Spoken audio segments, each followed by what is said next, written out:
ठाकुर बनाम ब्राह्मण विवाद के बीच सामने आए आनंद मोहन। ठाकुर को मारने और मुसलमानों को गाली दोनों के प्रति जताया गुस्सा। ठाकुरों और मुसलमानों दोनों ने देश की आजादी में निभाई अहम भूमिका। संसद की गरिमा घटने पर जताया अफसोस। पूर्व सांसद आनंद मोहन ने दिल्ली से पटना पहुंचते ही गुरुवार को मीडिया से बातचीत करते हुए ठाकुर विवाद को लेकर अपनी जमकर भड़ास निकाली। उन्होंने राजद सांसद मनोज झा पर जमकर निशाना साधा। इसके साथ ही मीडिया में चल रही गृह मंत्री अमित शाह और राजनाथ सिंह से मुलाकात और लालू यादव के घर में एंट्री नहीं मिलने की खबरों को लेकर भी तंज कसा। आनंद मोहन ने गुरुवार को ठाकुर विवाद को लेकर अपनी नाराजगी जाहिर की। पटना में मीडिया कर्मियों से बातचीत करने के दौरान उन्होंने कहा कि मैं किसी व्यक्ति के बयान पर प्रतिक्रिया देने के लिए खड़ा नहीं हुआ हूं। आनंद मोहन ने कहा कि दुर्भाग्यपूर्ण ये हुआ कि लोकतंत्र के सबसे बड़े मंदिर में हाल के दिनों में दो घटनाएं हुई। हमारे पुरखों ने असीम कुर्बानियां देकर आजादी और लोकतंत्र को बहाल किया। आज हमारा देश सबसे बड़ा लोकतंत्र है, गणराज्य है।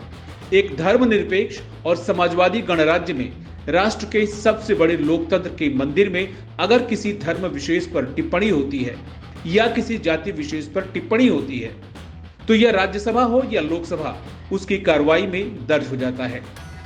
उन्होंने कहा कि गालियां दी गई, मैं उस पर आपत्ति जताता हूं। उन्होंने कहा कि टारगेट करके संदर्भ से बाहर जाकर एक जाति विशेष पर टिप्पणी की गई, गालियां दी गई। महिला आरक्षण विधेयक पर बहस चल रही थी, वो पेश किया गया था, उसको पास होना था, उसमें ठाकुर का कुआं लाया गया। ये बीमार मानसिकता का द्योतक है। ये पूर्वाग्रह से ग्रसित व्यक्तियों की संकीर्ण मानसिकता का परिचायक है और मैं उसके खिलाफ खड़ा हुआ हूं। चाहे वो इस देश के मुसलमानों को, जिसकी शुरुआत होती है 1857 में, जिसके बलिदान का इतिहास है।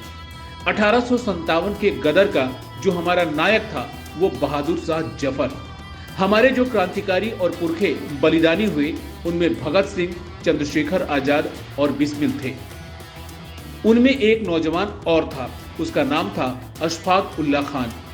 अगर गांधी के नेतृत्व में आजादी की लड़ाई हुई तो उसके पीछे भी अब्दुल गफ्फार खान, अब्दुल कलाम आजाद जैसे दर्जनों लोगों की असीम कुर्बानियां शामिल हैं।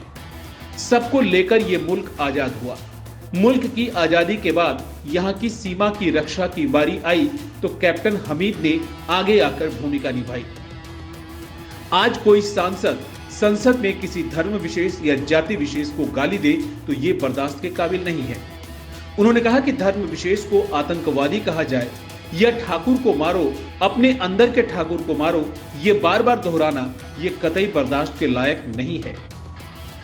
इसको कोई भी लोकतंत्र के मूल्यों में यकीन करने वाला कभी बर्दाश्त नहीं करेगा। आनंद मोहन ने कहा कि महिला बिल को लेकर लोग भाषण देते हैं, मेरा खून बहा है। लवली आनंद की गिरफ्तारी हुई है आधी आबादी को हक के सवाल पर। ठाकुर विवाद को लेकर उन्होंने कहा कि हम हर कीमत पर इसको यानी संसद के भाषण को होने से रोक देते।